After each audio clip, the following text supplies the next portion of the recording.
जिस प्रकार संसार में एक व्यवहार कहने सुनने में आता है, सब लोग बहुत ध्यानपूर्वक सुनिएगा। कोई बहुत धनवान होता है तो उसके लिए लोग एक शब्द का प्रयोग करते हैं, बहुत भाग्यशाली है। क्यों? इतनी बड़ी कोठी इसने बना ली, भाग्यशाली है। कई लोग कहते हैं कि बहुत भाग्यशाली। बोले क्यों? बड़ी सुंदर पत्नी मिली है, बुद्धिमान पत्नी मिली है, विवेक युक्त पत्नी मिली है, भाग्यवान है। अच्छे बच्चे निकल जाते हैं, पढ़ाई लिखाई में टॉप करते हैं, अच्छी जॉब बिजनेस करने लगते हैं, तो लोग बाग कहते हैं कि बहुत भाग्यशाली है। नहीं, वो भाग्यशाली नहीं है। अति धनवान होना, बहुत सुंदर सुलक्षणा पत्नी का प्राप्त होना, सुंदर पुत्र का प्राप्त होना, इसको भाग्यवंत कहा जा सकता है, पर वही भाग्यवान होता है ये कहना उचित नहीं है। उसको आप कह सकते हैं कौन है? बोले प्रारब्धवान है, इसका प्रारब्ध अच्छा है, पूर्व के क्रम अच्छे हैं, कर्म अच्छे हैं, इसलिए ऐसा सब कुछ इसको योग्य मिला है। परंतु अनुकूल पत्नी का मिलना या अनुकूल परिवार का मिलना या अनुकूल धन संपत्ति का मिलना ही व्यक्ति का भाग्यवान होता है, ऐसा आवश्यक नहीं है। आपके थोड़ी दूर पर महाराष्ट्र शुरू हो जाता है और महाराष्ट्र में प्रकट हुए श्री तुकाराम जी महाराज। तुकाराम जी की पत्नी अनुकूल नहीं थी, तो क्या तुकाराम जी भाग्यवान नहीं थे? भाग्यशाली थे। स्वयं भगवान श्री कृष्ण यदुवंशियों और यदुवंशियों में जो बालक बच्चे हुए वे बिल्कुल भी अच्छे नहीं थे। क्या यदुवंशी भाग्यवान नहीं थे? खूब भाग्यवान थे। कबीर दास जी बहुत पढ़े लिखे नहीं थे, अच्छे कुल खानदान या फिर बहुत संपत्तिवान नहीं थे, तो क्या कबीर दास जी भाग्यवान नहीं थे? भाग्यवान का मतलब केवल धनवान होना, पत्नीवान होना, पुत्रवान होना, बुद्धिमान होना ही नहीं होता है। हमारी दृष्टि में जिसके चित्त में, जिसके जीवन में भले ही धन नहीं है, भले ही अनुकूल पत्नी बच्चे नहीं है, भले ही अनुकूल व्यवस्था नहीं है, लेकिन ठाकुर जी की भावना उसके चित्त में, वो भाग्यवान है। हर स्थिति में भगवत स्मृति वो उसका त्याग नहीं करता। भाग्यवान व्यक्ति वो है जो ठाकुर जी का है। और या फिर ऐसा कहो, ठाकुर जी जिसको अपना मानते हैं वो भाग्यवान है। भाग्योदयेन बहुजन्म समर्जितेन, भागवत जी के महात्म्य में कहा जाता है कि अनंत जन्मों के भाग्य एक साथ इकट्ठे होते हैं तब कथा सुनने को मिलती है। इस समय यदि कहा जाए कि मध्य प्रदेश में भाग्यवान कौन है, तो आप लोग भाग्यवान हैं। इस समय कहा जाए खरगोन में भाग्यवान, अब जहां कहीं भी कथा चल रही है वो सब भाग्यवान है, पर हमें तो आपका और हमारा पता है ना, इसलिए हम भाग्यवान हैं। क्यों? सब कुछ प्राप्त करना, सब कुछ जीवन में हासिल कर लेना, ये किसी की भी बस की बात होती है, लेकिन भगवान का बने रहना और ठाकुर जी के चित्त में अपना स्थान बनाना, ये सब किसी की बात नहीं होती है। ठाकुर जी के चित्त में आपका स्मरण है, आपके चित्त में ठाकुर जी हैं, ये तो सामान्य बात है, पर ठाकुर जी के चित्त में आप हो, ये विशेष बात है। मेरा सुमिरन हरि करे, उल्टी धारा है।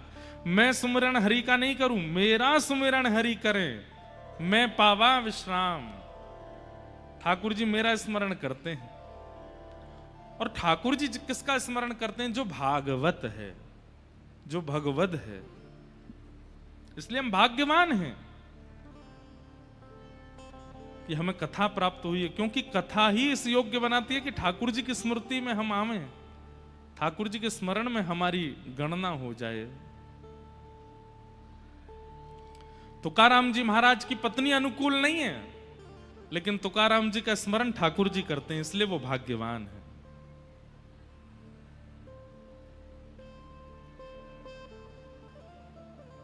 कबीर दास जी की पत्नी अनुकूल है, लेकिन परिवार अनुकूल नहीं है, लेकिन वो भाग्यवान है क्योंकि ठाकुर जी उनका स्मरण करते हैं।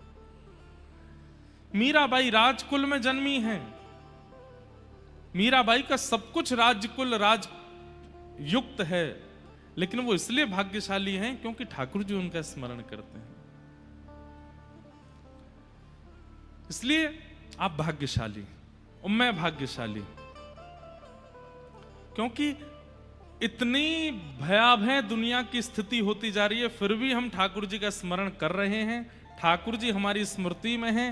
ये इस बात का प्रमाण है कि ठाकुर जी भी हमको स्मरण करते हैं, तभी हम उनको स्मरण कर पा रहे हैं। सोचिए, व्यक्ति पर अतिशय प्रतिबंध लगा दिए गए, लेकिन फिर भी व्यक्ति अपनी प्रियतमा से बात कर लेता है, हैं? जैसे कई परिवार के लोग अपने घर के बेटे को पता चल जाए किसी से बात करता है तो उस पर अतिशय प्रतिबंध लगा देते हैं। तुम फोन नहीं चलाओगे, तुम सोशल मीडिया नहीं चलाओगे, इसका इंटरनेट कट करवा दो, इसका बाहर निकलना बंद करो, बाइक की चाबी अपने पास धर लो, इसको पैसे देना बंद कर दो। पर वो इतना चतुर चंट, वो कहीं ना कहीं से फिर भी बात कर लेता है। पता चली 5 साल बाद ब्याही हो गया, इतना रोका गया फिर भी तुमने उसको प्राप्त कर लिया। इसका मतलब क्या है? भले ही उसके कनेक्शन काट दिए गए थे, पर सामने वाला भी तो प्रयास कर रहा था, जिससे वो बात करता था वो भी तो प्रयास कर रही थी, और फिर कहीं ना कहीं से दोनों में संबंध ऐसा हुआ कि घर वालों को ब्याह करना ही पड़ा। ऐसे ही ठाकुर जी के साथ है। कितने भी प्रतिबंध संसार लगा दे। संसार के प्रतिबंध क्या है पता है? संसार ठाकुर जी से ज्यादा लोभ दिखाता है। फोन के थ्रू, सोशल मीडिया के थ्रू, माया के थ्रू, भोजन के नए नए पदार्थों के थ्रू, व्यसनों के द्वारा और दुनिया में मनोरंजन के द्वारा हम लोगों के मन को खींचने का प्रतिबंध लगाता है कि कहीं कैसे भी ठाकुर जी के पास ना चले जाएं। लेकिन इतने प्रतिबंधों में भी, इतने प्रतिद्वंद्वों में भी व्यक्ति ठाकुर जी को भज लेता है, वो भाग्यशाली है। फिर ठाकुर जी भी प्रियतमा की तरह कैसे ना कैसे भी करके उसके पास आ ही जाते हैं। इतने प्रतिबंध थे, लेकिन फिर भी तुमने मुझे याद किया, तुमने मेरा स्मरण नहीं छोड़ा।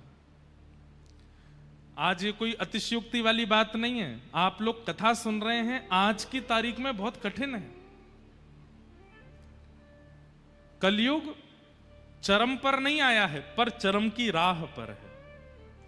हर दिन कलयुग बढ़ रहा है, हर दिन कलयुग अपने माया के पैर पसार रहा है, लेकिन फिर भी इतनी भयावह स्थिति में भक्ति अभी घट नहीं रही, लोगों में बढ़ रही है। हमारे वृंदावन में भी आजकल बाढ़ आई हुई है, खूब पानी बढ़ गया है जमुना जी का। सब जगह ही ऐसा हो रहा है, नर्मदा जी का भी बड़ा है, गंगा जी का भी बड़ा है, यमुना जी का भी बड़ा है। पंजाब, चंडीगढ़, पंजाब, हिमाचल आदि क्षेत्रों में तो बहुत ज्यादा बाढ़ की स्थिति है। भगवान सब मंगल करें। पर वृंदावन में इतनी बाढ़ आ गई, फिर भी लोग बाग उस बाढ़ का आनंद ही ले रहे हैं। जिन जिन लोगों के घर डूब गए हैं ना, वे सब लोग नाच रहे हैं। क्यों नाच रहे हैं? बोले कि यमुना जी हमारे घर पधारी है।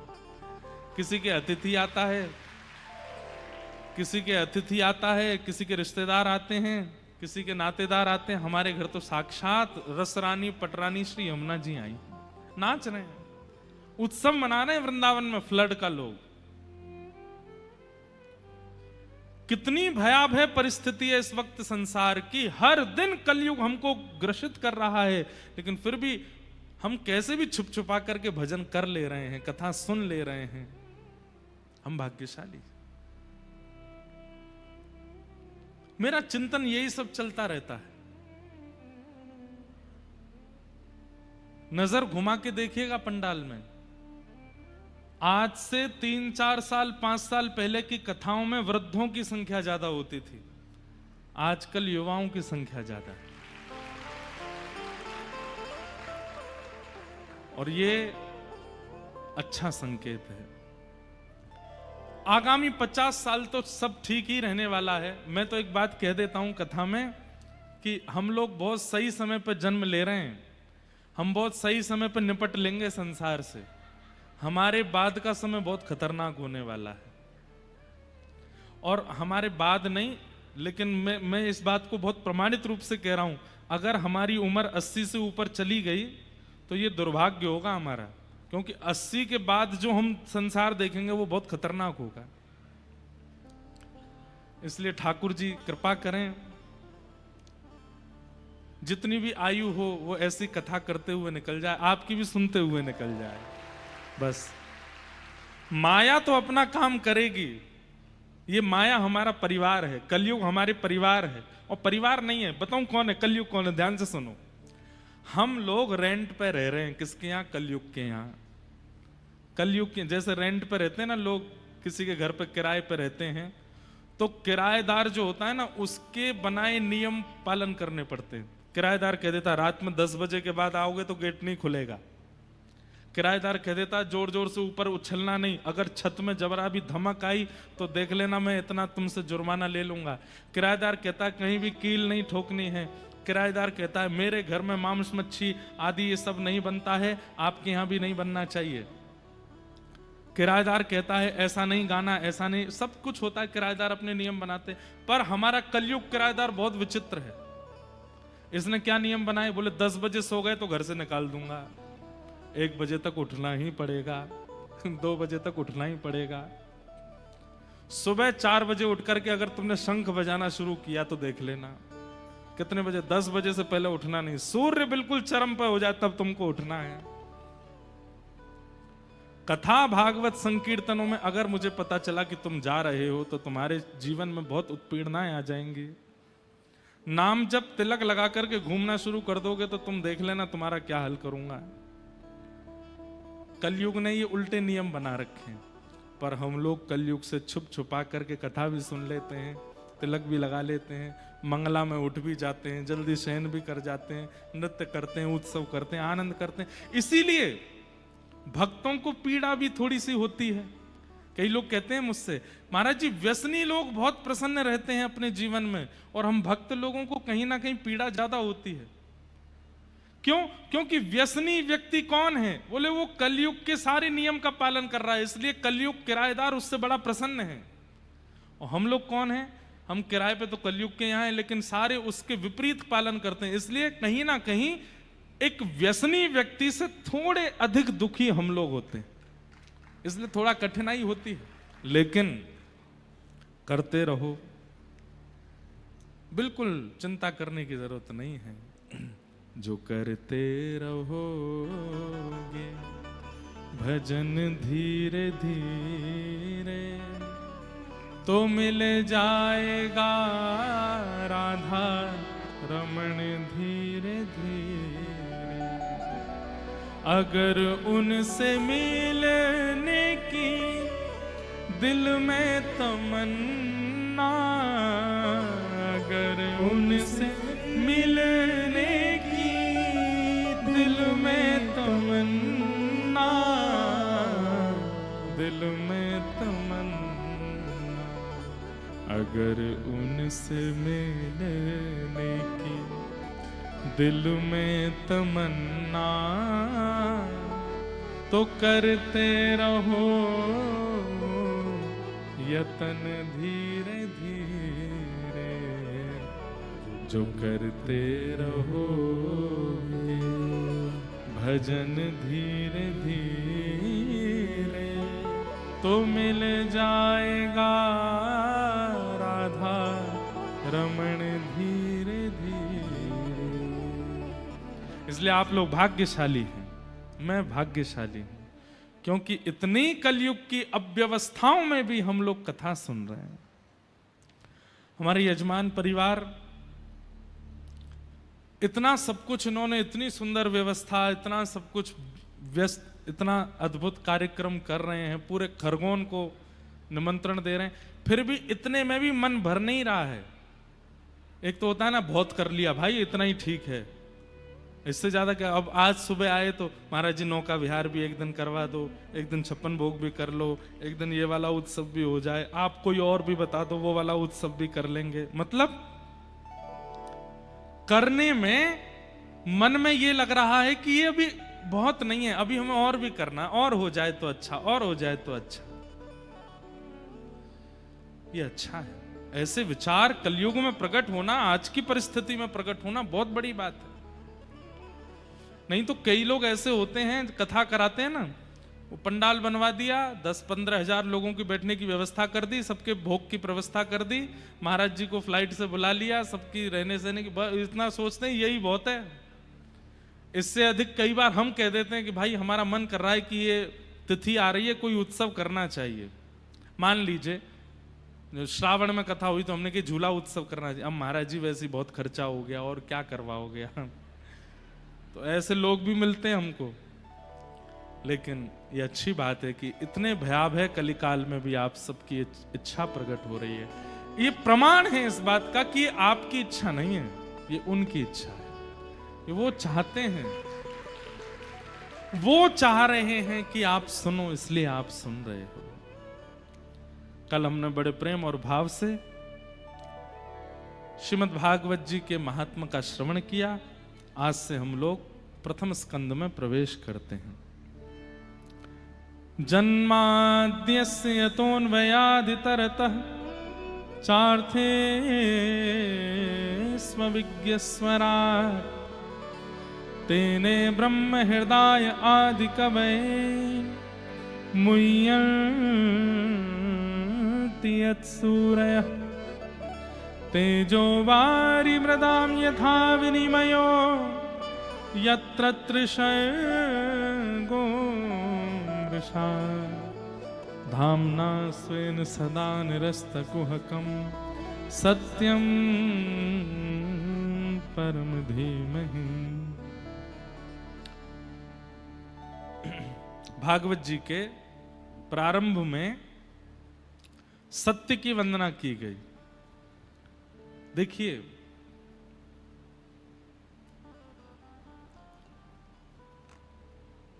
कैसी विचारधारा है भागवत के रचनाकार श्री वेदव्यास जी की।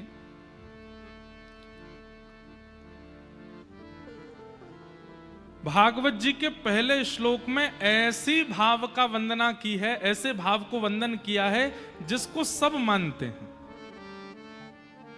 सब लोग बहुत ध्यान से इधर देखिए, एक एक शब्द बहुत ध्यान से सुनिएगा। देखिए, धन गया तो कुछ नहीं गया, समय गया तो कुछ गया, लेकिन अगर ज्ञान गया तो सब गया। इसलिए ये समय दोबारा पता नहीं कब आएगा खरगोन में, इसलिए एक एक क्षण सुन लीजिए, एक एक शब्द सुन लीजिए। आजकल एक शब्द चलता है ब्रॉड माइंडेड। क्या चलता है? अब ब्रॉड माइंड को बहुत गलत तरीके से प्रयोग किया जाता है। जो माता पिता बच्चों को रोकते टोकते नहीं, वो कौन है? ब्रॉड माइंडेड हैं। जो माता पिता ज्यादा धर्म आदि का पालन नहीं करते, वो कौन है? वो ब्रॉड माइंडेड हैं। जो बच्चा वेज भी खा ले नॉन वेज भी खा ले, ब्रॉड माइंडेड है। बेचारा जीव खा लेता है, ब्रॉड माइंडेड है। अभी थोड़ा सा एक दो चीजों में ब्रॉड माइंडेड नहीं चलता है, जैसे कि विवाह के बाद एक पति है एक पत्नी एक दूसरे के साथ रहते हैं तो ठीक है। एक से अधिक के संग रहने लगेंगे, आगामी कलयुग में उसको भी ब्रॉड माइंडेड कहा जाएगा। सही में कहा जाएगा। अभी उसके प्रति तो थोड़ा ये रखा जाता है कि भाई इस पे थोड़ा छुपाव रखो, ऐसा नहीं करना चाहिए, ये धर्म के विरुद्ध है। वहां पर सारे ब्रॉड लोग जो होते हैं, ब्रॉड माइंडेड वाले, वो भी केस वेस करने पर आ जाते हैं, बोले ये तो गलत है, एक से अधिक संपर्क नहीं होना चाहिए। पर कलयुग, घोर कलयुग ऐसा भी होगा कि एक से अधिक संपर्क होने पर भी ब्रॉड माइंडेड माना जाएगा। हमारे पतिदेव तो बहुत ब्रॉड हैं, क्यों? 2-4 हैं, हम सबके संग रहते हैं। कितना ब्रॉड माइंड है, कितनी विचित्र परिभाषा हम लोग कर देते हैं अपने विचारों की। इसको ब्रॉड माइंडेड नहीं कहते। ब्रॉड माइंड किसको कहते हैं? सुनिए, वेदव्यास जी महाराज जिन्होंने भागवत की रचना की, कैसी विचारधारा। श्रीमद् भागवत के पहले श्लोक में कृष्ण को प्रणाम नहीं किया, राम को प्रणाम नहीं किया, देवी को प्रणाम नहीं किया, किसी देवता को प्रणाम नहीं किया। क्योंकि मैं अगर किसी एक देव को प्रणाम करूंगा तो अन्य देव को पूजने वाले कहीं ना कहीं भागवत जी से अलग हो जाएंगे। मैं किसी एक देवी को प्रणाम करूंगा तो फिर अन्य देवियों को पूजने वाले वो कहीं ना कहीं विचार करेंगे, ये तो शायद मान लीजिए दुर्गा प्रधान ग्रंथ है, कृष्ण प्रधान ग्रंथ है, राम प्रधान ग्रंथ है, आदि आदि। वेदव्यास जी ने क्या किया, ऐसे को प्रणाम किया जिसको सब मानते हैं। क्या कहते हैं, धामना स्वेन सदा निरस्त कुहकम सत्यम परम धीमहि। बोले मैं किसको प्रणाम करता हूं, मैं परम सत्य को प्रणाम करता हूं। क्या बात, परम सत्य। अब परम सत्य कौन है ये अपने मन से आप खुद लगा लो। किसी को गणेश जी परम सत्य लगते हैं, किसी को दुर्गा परम सत्य लगती है, किसी को शिव परम सत्य लगते हैं, किसी को नारायण परम सत्य लगते हैं, किसी को दत्तात्रेय परम सत्य लगते हैं। जो चाहो अपने मन से मान लीजिए। क्यों? क्योंकि सब परम सत्य हैं, इनमें किसी में भेद नहीं है। जगन्नाथपुरी में एक गणपति भट्ट नाम के व्यक्ति गए दर्शन करने। क्या नाम था? हम यहां कथा 15 को विराम देंगे और फिर 15 को ही हम जगन्नाथपुरी जा रहे हैं। फिर 17 से जगन्नाथपुरी में कथा है। जरूर सुनिएगा इस बार जगन्नाथपुरी की कथा। वैसे सबरी कथा सुनने लायक होती है, पर इस बार जगन्नाथ जी का हम खूब सुंदर सुंदर भाव वहां सुनाएंगे। कथा का समय हम धामों में सुबह रखते हैं 10 बजे से 1 बजे तक। क्यों? तो पूरे दिन घूमने को मिलता है, ऊध हम करते हैं। हम कभी समुद्र पर जाएंगे, कभी कहीं जाएंगे, कभी कहीं जाएंगे, आनंद करेंगे।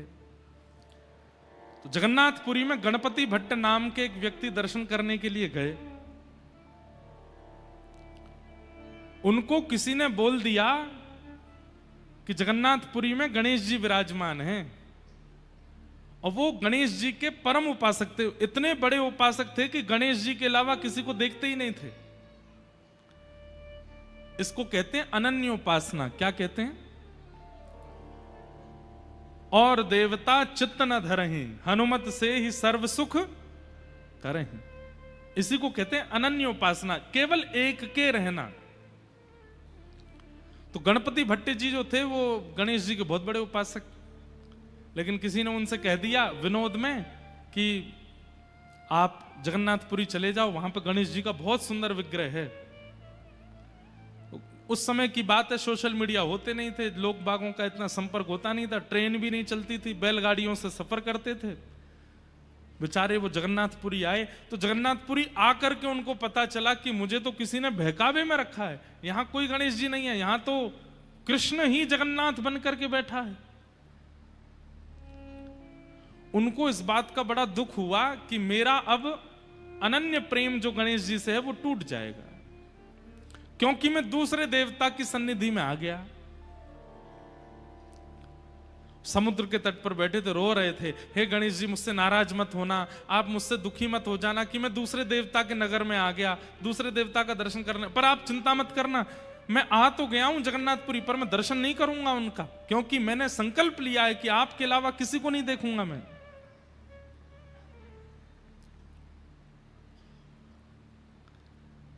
जगन्नाथ प्रभु उनके इस अनन्य भाव से रीझ गए। जगन्नाथ जी के मन में आया कि देखो कैसा भक्त है कि गणेश जी के अलावा किसी को देखेगा ही नहीं, मुझे इसकी अनन्यता प्रिय लगी। और श्री जगन्नाथ जी एक छोटे से बालक का रूप धारण करके गए और समुद्र के तट पर रो रहे गणपति भट्ट जी से जाके बोले, क्यों रो रहे हो आप? स्वयं भगवान गए। तो गणपति भट्ट बोले, चले जाओ यहां से। और मुझे बहका दिया, किसी ने बोल दिया कि यहां तो गणेश जी बैठे हैं, मैं उनका दर्शन करने के लिए आ गया, और मुझे बाद में यहां आके पता चला कि यहां तो छलिया माखन चोर कन्हैया बैठा है। मैं तो सीधे साधे गणेश जी का उपासक हूं, मैं और किसी देवता को नहीं पूजता, मेरी अनन्यता टूट गई, इसलिए मैं रो रहा हूं।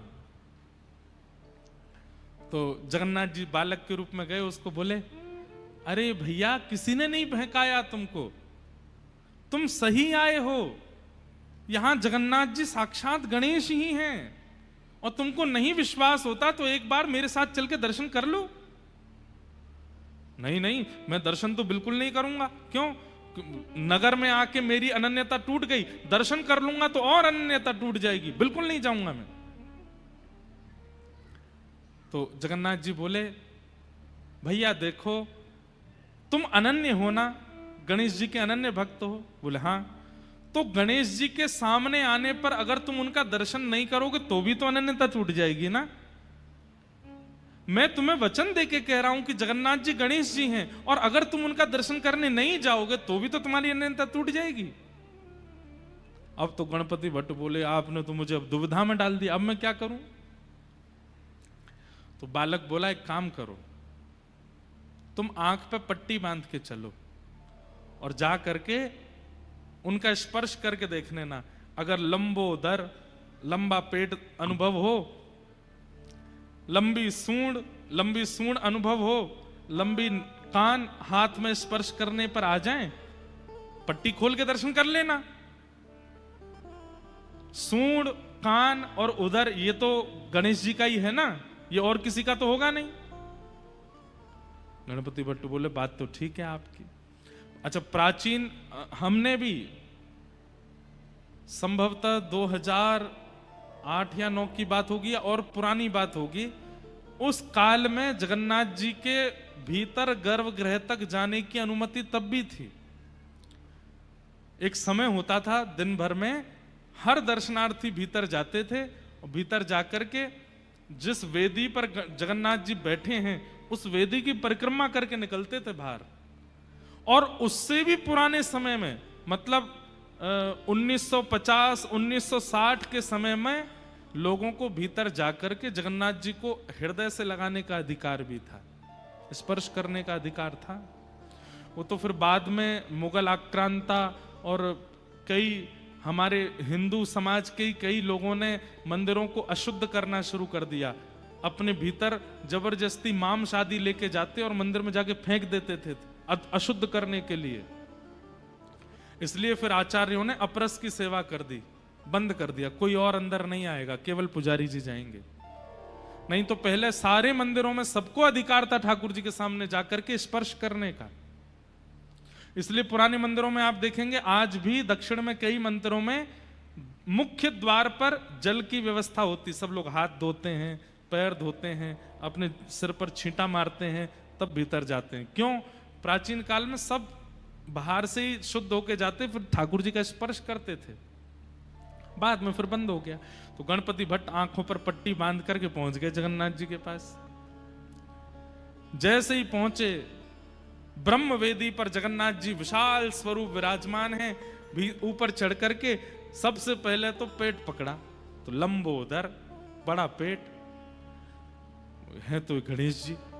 एक बार सूंड और देख लूं, थोड़ा हाथ ऊपर करके नाक पर रखा तो लंबी सूंड भी हाथ में आ गई। ठाकुर जी जैसे हाथी किसी के ऊपर अपनी सूंड रख के ऐसे गुदगुदाता है, ऐसे ही ठाकुर जी उसको गुदगुदाने लगे। और खुश हो गया, बोले ये तो गणेश जी हैं। एक बार और देख लूं, कानों पर हाथ रखा तो लंबे लंबे कान। उसको विश्वास हो गया कि ये तो मेरे गणेश जी हैं। तुरंत जैसे ही उसने पट्टी हटाई, सूंड भी गायब हो गई, कान भी गायब हो गए, तो जगन्नाथ जी हैं। ना सूंड है ना कान है, कुछ नहीं है, जगन्नाथ जी खड़े हैं।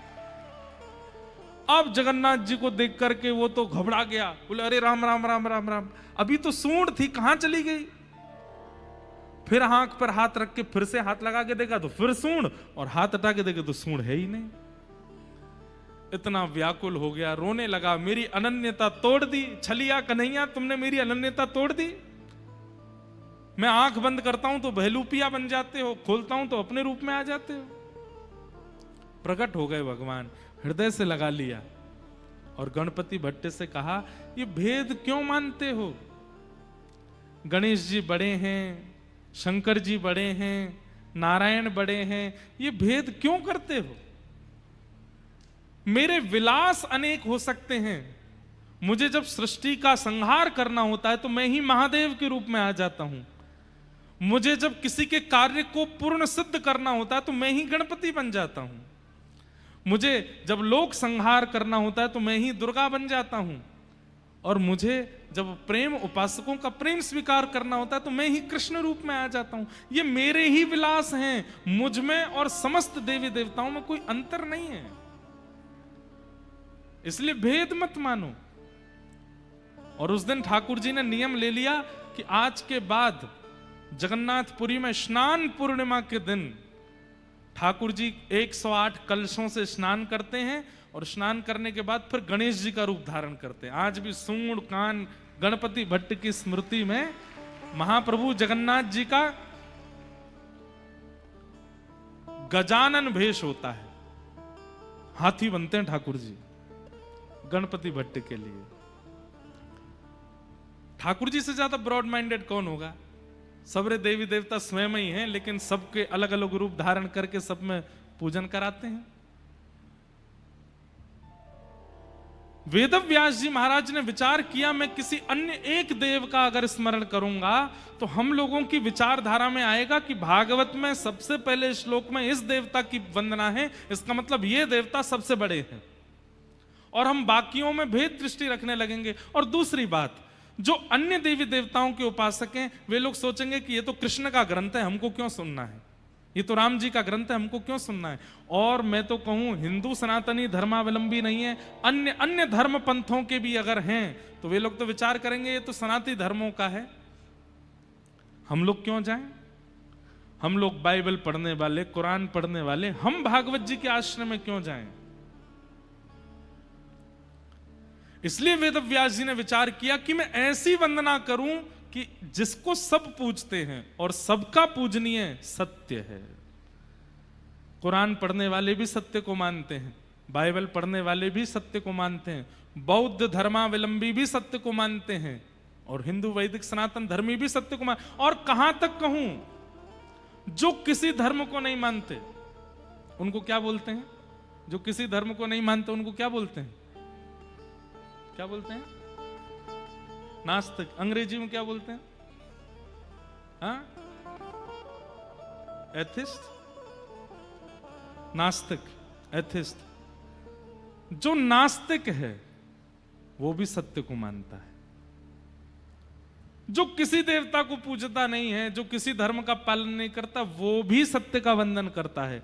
इसका मतलब नास्तिक भी चाहे तो कथा सुन सकते हैं, धर्मावलंबी चाहे तो कथा सुन सकते हैं, हमारे मुस्लिम भाई चाहे तो वो भी कथा सुन सकते हैं, हमारे ईसाई चाहे तो वो भी कथा सुन सकते हैं, क्योंकि श्रीमद् भागवत सबके लिए है, ये किसी एक धर्म व्यक्ति के लिए नहीं है। इतना ब्रॉड माइंड किसी का नहीं है, बुरा नहीं मानिएगा। कुरान में या बाइबल में जो उनके धर्म का पालन नहीं करते हैं उन लोगों को देखना भी पाप बताया गया है। अन्य धर्म पंथों में जो उनके धर्म पंथ का पालन नहीं करता, ऐसे व्यक्ति से मिलना देखना भी कहीं ना कहीं उसको पाप बताया गया। पर हमारे वेदव्यास जी महाराज को देखो, जो भी सत्य को पूजता है पूरे विश्व में वो सब इसके अधिकारी हैं, वो सब आकर के इनका वंदन कर सकते हैं। ये भागवत जी। अरे कहां तक कहें, सत्य को जानवर भी मानते हैं, सत्य को जानवर भी स्वीकार करते हैं। आप कहेंगे कैसे? रात्रि होती है तो कई जानवर सो भी जाते हैं, और दिन होता है तो कई पक्षी चहकने लग जाते हैं। क्यों? वे भी दिन को स्वीकार करते हैं, रात्रि को स्वीकार करते हैं, भोजन को स्वीकार करते हैं, वंशवर्धन को स्वीकार करते हैं। ये सब सत्य है। इसे कहते हैं ब्रॉड माइंड, जहां सबका अधिकार है, जहां सबको आना चाहिए। कोई प्रचार का विषय नहीं है, पर अभी हमने दीक्षा देना प्रारंभ किया 2 महीना पहले, और दीक्षा कोई हम अपना शिष्य नहीं बनाते हैं, अपनी परंपरा में उस व्यक्ति को अपनी परंपरा का पालन करना सिखाते हैं। कि रामानुजाचार्य जी, यामुनाचार्य जी, सटकोप स्वामी जी, इस परंपरा में जो आचार्यों की प्रणाली है उस प्रणाली से तुम चल करके तुम भी भगवत प्राप्ति करो। हिंदुओं ने तो ली है दीक्षा, मुस्लिमों ने भी दीक्षा ली, और हमें कैसे पता चला? वैसे तो इतने सारे लोगों ने ली, अभी तो हम नहीं दे रहे, बहुत सोच समझ के धीमे धीमे दे रहे हैं, समय भी बहुत लगता है। पर हमारी परंपरा में ये होता है कि 5 संस्कार होते हैं, उनमें एक संस्कार होता है नामकरण संस्कार। तो व्यक्ति का जो वास्तविक नाम है वो पूछा जाता है, फिर उसको एक वैष्णव नाम दिया जाता है। जैसे मान लीजिए आपका नाम रमेश है, तो हम आपका नाम फिर कुछ और रखेंगे, जैसे हमने रख दिया रंगनाथ रामानुजदास, ये अब आपका वैष्णव नाम हो गया। अब जब भी आप ठाकुर जी को प्रणाम करोगे, जब भी आप गुरुजनों को प्रणाम करोगे, तो इसी नाम से प्रणाम करोगे।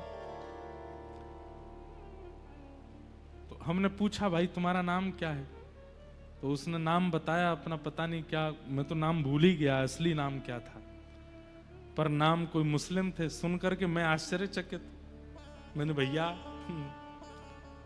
भावना तो शुद्ध है ना तुम्हारी? तो उसने कहा महाराज जी मुझे पूरा गीत गोविंद मंगल गीत याद है, और आप कथा प्रारंभ करते समय जो मंगलाचरण बोलते हैं, श्रीमते रामानुजाय से लेकर के जय जय श्री राधा रमण जय जय नवल किशोर, कथा में प्रारंभ में जो हम 4-5 श्लोकों का मंगलाचरण करते, पूरा श्लोक याद है मुझे, गीत गोविंद पूरा याद है मुझे, गोपी गीत पूरा याद है। मैं नित्य 4 बजे उठ करके रोज मंगला करने के लिए जाता हूं। महाराज जी जन्म भले ही मेरा ऐसे परंपरा में हुआ, लेकिन वास्तविकता में माई मेरे श्याम लगो संग डोले, ठाकुर जी ने मेरा चित्त पकड़ लिया है, और दिन रात मुझे उन्हीं का चिंतन होता रहता है।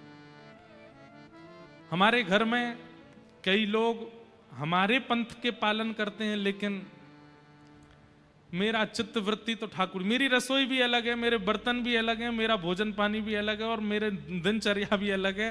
फिर उसने दिखाया, मैंने छोटी सी शिखा भी रखी है, और उद्देश्य क्या है? बोले केवल श्याम सुंदर को प्राप्त करना है, और कोई उद्देश्य नहीं है। जैसे रसखान को मिल गए, जैसे ताज बेगम को मिल गए, जैसे काले खां को मिल गए, जैसे ताज खान को मिल गए, ऐसे मुझे भी मिल जाए, बस ये प्रार्थना। फिर हमने उसको दीक्षा दी, उसका नाम रख दिया गिरधर प्रियदास। क्या नाम रखा? गिरधर प्रियदास। एक बहन ने भी ली, उनका नाम था, अब नाम उनका भी याद नहीं, मुमताज टाइप कुछ नाम था। एक और बहन ने ली, ऐसे। तो फिर उनके ये प्रश्न करने पर कि हम कोई पाप तो नहीं कर रहे, हमने कहा देखो, वेद व्यास जी महाराज ने भागवत जी के प्रथम श्लोक में सत्यम परम धीमहि कह करके कह दिया कि यहां आने का अधिकार सबका है, यहां सुनने का, इस धर्म को पंथ को पालन करने का अधिकार सबका है, जो करना चाहे, दबाव में नहीं, प्रियता से अगर कोई आना चाहे तो उसको आने का अधिकार है। ताज बेगम अकबर की पत्नी, उसको श्रीमद वल्लभ कुल में दीक्षा प्राप्त हुई, और संभवतः गोसाई विठलनाथ जी ने उसको दीक्षा प्रदान की। ऐसे अनेक हमारे यहां हुए हैं आचार्य चरण, जिन्होंने अन्य पंथों के लोगों को भी दीक्षा देकर के भगवत अनुरागी बना दिया। तो इससे ज्यादा ब्रॉड माइंड क्या होगा कि यहां सबका अधिकार है आने का, और किसी को भी रोक टोक नहीं है, बस एक स्वभाव होना चाहिए, क्या? चित्त में उनके प्रति प्रेम। फिर आप चाहे जो हो, जात पात पूछे नहीं को, हरि को भजे सो हरि को होए। तो ऐसे वेद व्यास जी महाराज श्रीमद् भागवत जी के प्रथम श्लोक में परम सत्य की वंदना करते हैं। सत्यम परम धीमहि, मैं परम सत्य को प्रणाम करता हूं। बंधु, परम सत्य कौन है? केवल ठाकुर जी, और कोई परम सत्य नहीं है। सत्य कहते किसको हैं? जिसका अस्तित्व हमेशा था, हमेशा है और हमेशा रहेगा, उसको सत्य कहते हैं। मैं सत्य नहीं हूं। क्यों? आज से 30 साल पहले मैं नहीं था, और आज के 80 साल बाद, 70 साल बाद, और ये तो बता नहीं सकते कितने साल बाद मैं नहीं रहूंगा। मैं सत्य कैसे हो सकता हूं? आप जितने भी लोग यहां बैठे हैं, आज से 50, 60, 70 साल पहले आप में से कोई नहीं था, और आगामी 70 साल बाद कोई नहीं बचेगा। लेकिन आज से 100 साल पहले भी जिसका अस्तित्व है, आज भी जिसका अस्तित्व है, और 100 साल बाद भी जिसका अस्तित्व रहेगा, वही सत्य है, और वो सत्य श्री कृष्ण है। जब ये धरती नहीं थी, जब ये पृथ्वी नहीं थी, जब ये भूमंडल नहीं था, तब भी वो थे, आज भी वो हैं। और जब ये सब प्रलयकालीन समुद्र में डूब जाएगा तब भी। करार बिंदेन पदार बिंदम मुखार बिंदे विनवेशयन्तम वटस्य पत्रस्य पुटे शयानम बालम मुकुंदम मनसा स्मरामि। श्री कृष्ण गोविंद हरे मुरारे, हे नाथ नारायण वासुदेव, जिह्वे पिबस्वामृतमेत देव, गोविंद दामोदर माधवेति। इस स्तुति में जो ठाकुर जी का रूप बताया गया, ये प्रलयकालीन समय का रूप है। मार्कंडेय ऋषि ने ठाकुर जी से कहा कि मुझे प्रलय का दर्शन करना है, और जैसे ही प्रलय आया सब कुछ डूब गया। कहते हैं प्रलयकालीन समय पर जो समुद्र की लहरें थीं वो हिमालय की चोटी से भी ऊंची थी, सब डूब गया। लेकिन तभी मार्कंडेय ऋषि देखते हैं कि सब खत्म हो गया, कुछ नहीं बचा। आपको एक बात बताएं, प्रलय केवल पृथ्वी का नहीं होता, सूर्य चंद्र का भी होता है। प्रलय पाताल से लेकर के ब्रह्मलोक तक का भी होता है। स्वर्ग भी प्रलयकालीन समुद्र में डूब जाता है, सब कुछ नष्ट हो जाता है।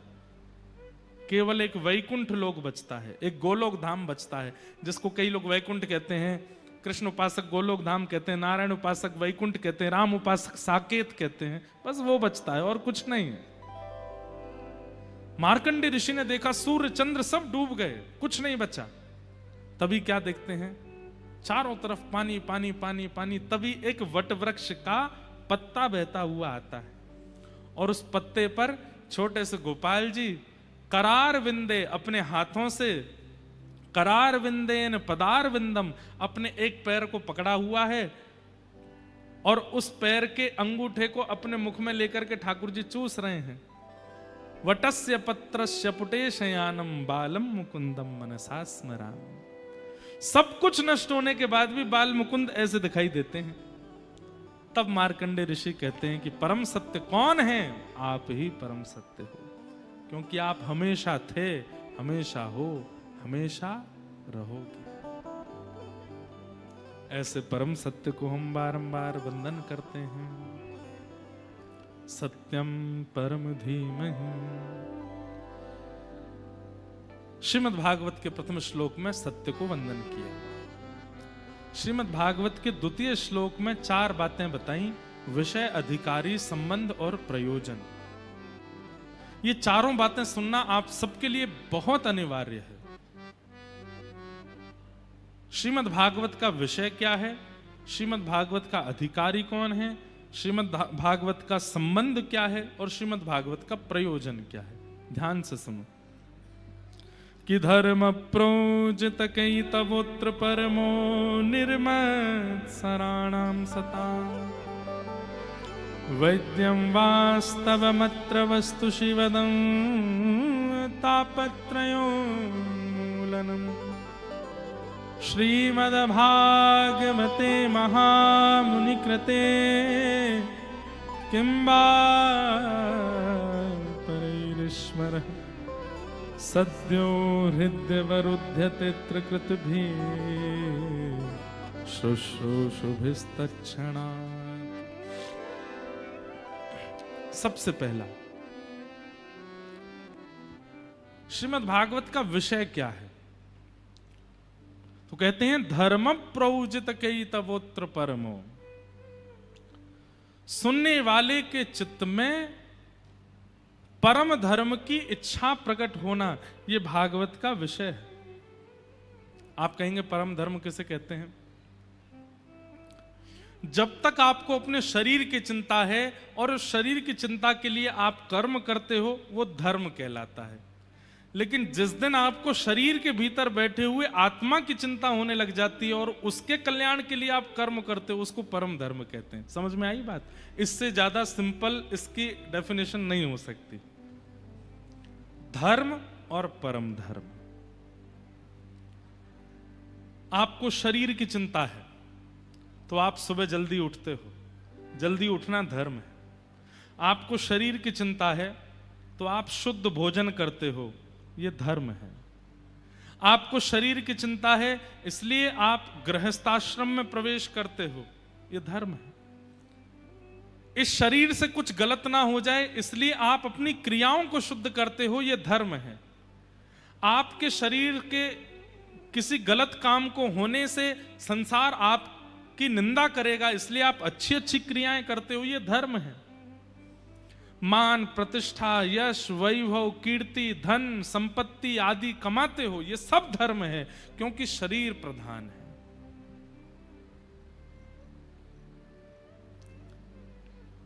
शरीर प्रधान मान करके धर्म के अंतर्गत जो भी आप कृत्य करते हो वो सब कुशल माने जाते हैं। लेकिन कई बार धर्म से परे जब आप क्रिया करने लग जाते हैं, अपने शरीर को केंद्र में रख के, वो पाप कहलाता है। जैसे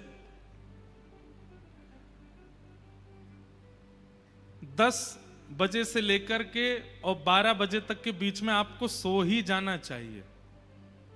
हम ही नहीं सोते, लेकिन हम आपको बता रहे हैं। हमारा ना सोने का कारण दूसरा है, क्योंकि भागदौड़ी इतनी रहती है, जब आते हैं कथाओं में तब सोते हैं, नहीं तो भागदौड़ी चलती रहती। लेकिन एक बात सुनिएगा, बहुत ध्यान से सुनिएगा, 10 बजे से लेकर 12 बजे तक के बीच में सोना ये आपके शरीर की अनिवार्यता है। 10 बजे के बाद शरीर आपको इंडिकेट करने लगता है, अब मुझे बेड पे ले चलो, अब मुझे सुला दो, अब इससे ज्यादा मेरी क्षमता नहीं है। लेकिन आप क्या करते हैं, पार्टी हो रही है, नए नए कपड़े पहनते हैं, नए नए कपड़े पहनकर शरीर उस समय भी कह रहा था भाई थोड़ी नींद सी आ रही है, थक गया हूं मैं, सुला दो, सुबह देर तक सो लेना, अभी पार्टी में जाना है। और रात में ले गए शरीर को, पार्टी में ले गए, अब वहां पहुंच गए, शरीर बोला थोड़ी देर नाच कूद करके चल दे वापस। नए नए पानी की बोतलें रखी हैं, ये पीनी है, वही तुझे पीनी पड़ेंगी। थोड़ी बहुत पिला दी, शरीर कहता बस भैया मेरी क्षमता नहीं है, अब मत पिलाओ, और पिया और पिला और पिला। शरीर कहता अब मेरे वश में तो नहीं हूं मैं, अब तू देख नाली में गिरने वाला है, गिर जाएगा। फिर उसको 4 लोग उठा के ले जाते हैं। अब देखो अतिशय पीने वाला व्यक्ति के नाली में गिर जाता, उसको नाली भी ऐसे लग, आहा कितनी सुंदर सुगंधी आ रही है इसमें से। क्यों? क्योंकि शरीर सेंसेस खो देता है,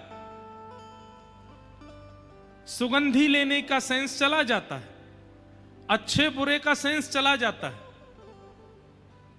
जिसके सामने सत्य नहीं बोलना था उसके सामने बोलने लग जाता है व्यक्ति, और जिसके सामने असत्य बोलना नहीं था उसके सामने असत्य बोलने लग जाता है व्यक्ति।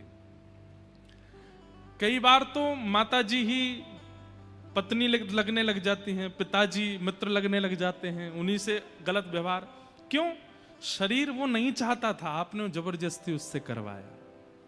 मतलब एक दायरे में रह करके जब आप शरीर को प्रधान मान करके कर्म करते हैं तो वो धर्म कहलाता है, और फिर उस दायरे से निकल करके जब आप कर्म करने लगते हैं वो अधर्म कहलाने लगता है, वो पाप कहलाने लगता है। तो शरीर को केंद्र मान करके जब आप क्रिया करते हैं वो धर्म है। लेकिन एक दिन आता है, आपकी चिंता होती है, मैंने शरीर को तो व्यवस्थित किया, लेकिन मेरे भीतर जो विराजमान अंतरात्मा है, वो चित्त वृत्ति है, उसके कल्याण के लिए मैं क्या करूं, उसका कल्याण कैसे हो।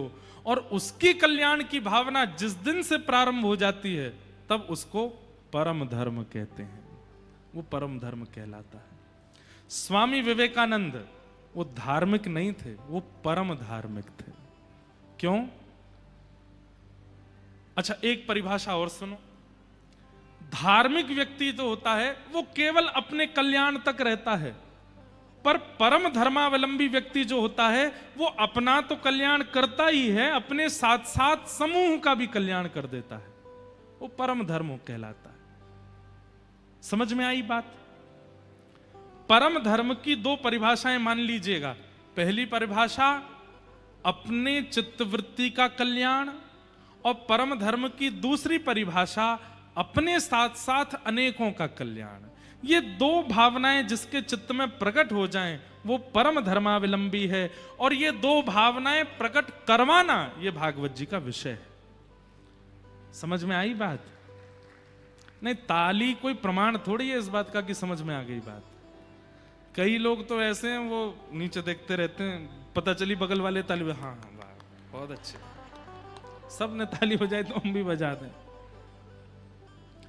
सप्ताह पूर्ण होने के बाद में आपके चित्त में ये दो भावनाएं अगर प्रकट नहीं होती हैं तो आपने कथा नहीं सुनी है, आपने समय का व्यय किया, आपने धन का व्यय किया, आपने परिस्थिति का व्यय किया, आपने कथा का व्यय किया, लेकिन आपने वो प्राप्त नहीं किया जो व्यय करने पर प्राप्त होना चाहिए।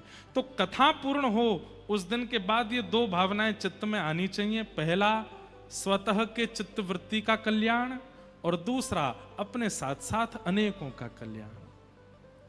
ये दो भावनाएं आपके चित्त में प्रकट हों तो समझिए आपने कथा सुनी।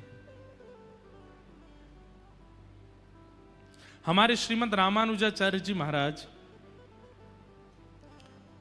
अपने गुरुदेव के पास अनेक बार गए कि आपने जो मुझे मंत्र दिया है इसकी विधि मुझे बताइए। उनके आचार्य चरण ने जब विधि बताई तो विधि बताने से पहले बोला कि इस मंत्र को सबके सामने मत बोलिएगा। सब जगह परंपरा है कि गुरु मंत्र का उच्चारण सब जगह नहीं करना चाहिए।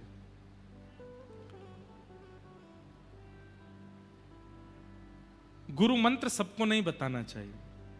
तो आचार्य चरण ने रामानुजाचार्य जी से कहा मैं विधि तो बता रहा हूं लेकिन किसी के सामने बोलना नहीं।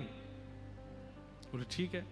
अब जैसी विधि बताई, रामानुजाचार्य जी ने जैसी विधि सुनी और जैसे ही नाम जप करने के लिए बैठे, जैसे ही मंत्र जाप किया, अष्टाक्षर मंत्र का जाप करते ही शंख चक्र गदा पद्मधारी ठाकुर जी प्रकट हो गए। जैसे ही प्रकट हुए, नेत्र खोल करके रामानुजाचार्य जी ने देखा शंख चक्र गदा पद्म धारण किए हैं, साम वर्ण के ठाकुर जी, घुंघराले केश हैं, सुंदर मुकुट धारण किया है, कमल जैसे नेत्र हैं और सामने खड़े होकर के रामानुजाचार्य जी को दर्शन दे रहे हैं। गुरु जी ने मंत्र दिया, मंत्र का पहला जाप करते ही ठाकुर जी प्रकट हो गए।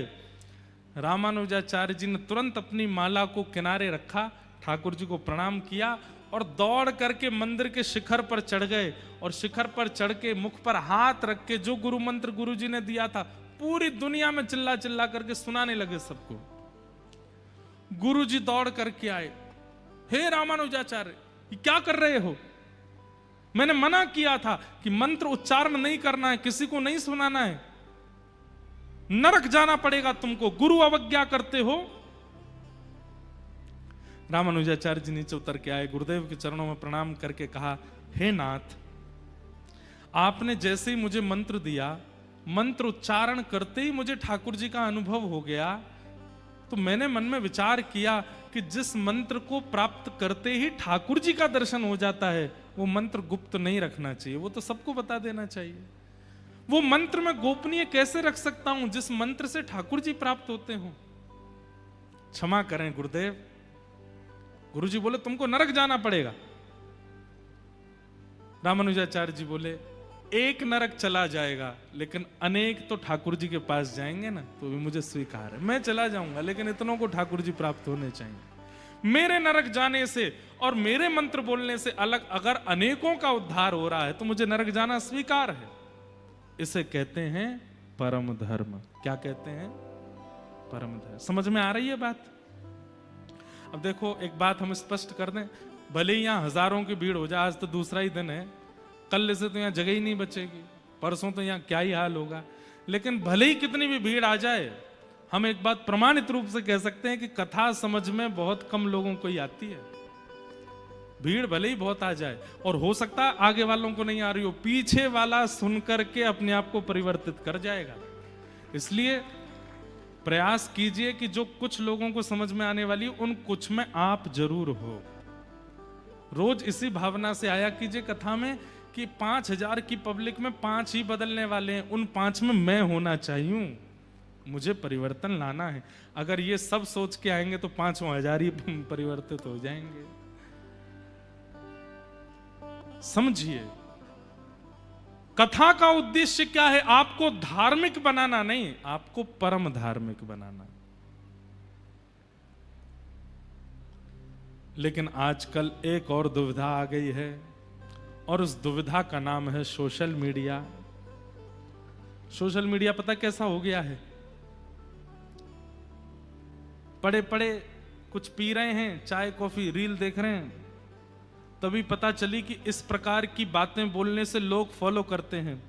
तुरंत गए शीशा के सामने, बाल बाल काटे, तिलक चंदन लगाया, स्टैंड पर रख दिया, कैमरा ऑन करके, जय श्री कृष्णा, आप सब लोगों को आज का सुविचार बताना है, ऐसा करने से ऐसा होता है, ग्रहण में ये काम करना चाहिए, ग्रहण में ऐसा नहीं करना चाहिए, और सब काम बता करके और फिर जाए सोफा पे जाके पड़ गए।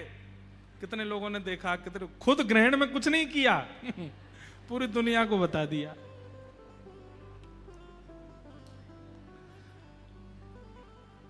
कलयुग में, सतयुग त्रेता द्वापर में राक्षस पता थे। सतयुग में सबको पता है दो ही राक्षस हैं, कौन? हिरण्यकश्यप, हिरण्याक्ष।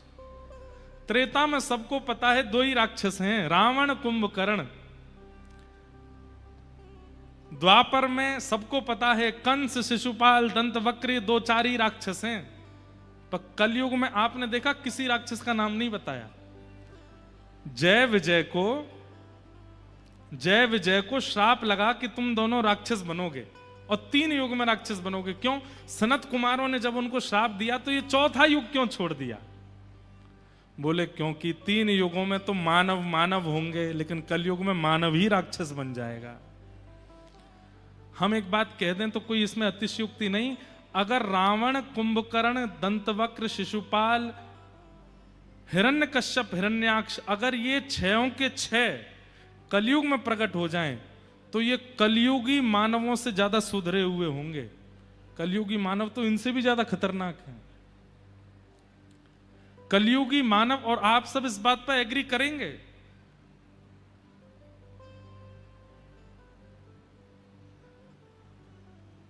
पहले इंदौर की पहचान होती थी महाकाल भगवान से। पहले इंदौर की पहचान होती थी कि पास में नर्मदा जी भी हैं। पहले इंदौर की पहचान होती थी कि बहुत स्वच्छ है, सबसे स्वच्छ नगरी है। आजकल इंदौर की पहचान हो रही है, एक पत्नी अपने पति को मार देती है यहां पे अब सोचो, ये कलयुग नहीं है? ऐसा तो किसी राक्षसी ने भी नहीं किया अपने समय पर। हम किसी को दोष नहीं दे रहे हैं, पर मैं परिस्थिति बता रहा हूं। किसी व्यक्ति का दोष नहीं है, किसी कन्या का दोष नहीं है, ये कलयुग का प्रभाव है। आप विश्वास मान लीजिए, आप नाम जप करते हैं रोज, लेकिन कलयुग कल आपकी मति बदल दे तो इसमें कोई बहुत बड़ी बात नहीं है। आप नित्य भजन करते हैं, नित्य नाम जप करते हैं, नित्य कथा सुनते हैं, नित्य दान पुण्य करते हैं, लेकिन कौन सी घड़ी में आपके कौन से अपराध का मार्ग लेकर के कलयुग आपकी बुद्धि में प्रविष्ट होकर के आपकी बुद्धि को भ्रमित कर दे, कोई पता नहीं है। इसलिए कलयुग में कई लोग सोचते हैं कि हमने एक बार कथा तो सुन ही ली, एक बार यज्ञ तो कर ही लिया, 2-4 एकादशी तो कर ही ली, इनका अरे भाई कुछ नहीं होगा। एक दिन भी अगर आपने नागा किया और उसी दिन को माध्यम बना करके कलयुग आपकी बुद्धि में प्रविष्ट हो जाएगा और आपसे ऐसे कृत्य करवा देगा। अब जिस किसी भी कन्या ने वो काम किया, पति को मरवाया या जो कुछ भी करवाया, आज वो इतनी ग्लानि में है कि मैंने ऐसा क्यों कर दिया, और वो स्वयं नहीं समझ पा रही होगी कि मैंने ये क्यों किया। हमने तो न्यूज वगैरह पे देखा, उनके सब परिवार के लोग कह रहे वो ऐसी तो नहीं थी, वो ऐसा तो व्यवहार नहीं था, ऐसे विचार तो नहीं थे। और हर दोषी व्यक्ति के परिवार के लोग अपने ही बालक पर विश्वास नहीं कर पाते कि वो ऐसा कैसे हो गया, ऐसा तो नहीं था। ये कलयुग है। रावण जन्म से ही राक्षस है, शिशुपाल दंतवक्र जन्म से ही राक्षस हैं, लेकिन कलयुग में व्यक्ति जन्म से महात्मा है, लेकिन कब राक्षस बन जाए ये उसको खुद को नहीं पता होता। इसलिए एक क्षण भी नाम के बिना निकलने मत दीजिए। जैसे कोविड से बचने के लिए वैक्सीन थी, डॉक्टरों ने कहा कि एक बार वैक्सीन लगवा लो तो फिर आपको कोविड नहीं होगा। लोगों ने वैक्सीन लगवा ली, फिर बोले बूस्टर डोज लगवा लो, कोविड नहीं होगा। सब लोग कोविड में जैसी वैक्सीन लगवा ली उसके बाद बिना मास्क के घूमने लगे, और कोई कहता भाई मास्क तो पहन, ए देख सर्टिफिकेट देख मेरा, वैक्सीन लगवा ली मैंने, है ना। ठीक वैसे ही कलयुग में हर क्षण आपको नाम की वैक्सीन लेनी ही लेनी है। कलयुग में आप एक बार के नाम से आपका कुछ नहीं होगा, आपको हर क्षण लेना ही पड़ेगा, हर क्षण बोलना ही पड़ेगा, हर क्षण करना ही पड़ेगा। नहीं तो वो नाम, नहीं तो कलयुग एक क्षण भी आपके खाली समय को देखेगा, वहीं से प्रविष्ट हो जाएगा आपके अंदर। इसलिए कलयुग केवल नाम आधारा, सुमिर सुमिर नर उतना ही पारा। कलयुग में यज्ञ करने की जरूरत नहीं है, कलयुग में तप करने की जरूरत नहीं है, कलयुग में अनुष्ठान करने की आवश्यकता नहीं है। कलयुग में केवल एक आवश्यकता है, हर क्षण, हर घड़ी, हर पल बस हरि नाम करते रहो।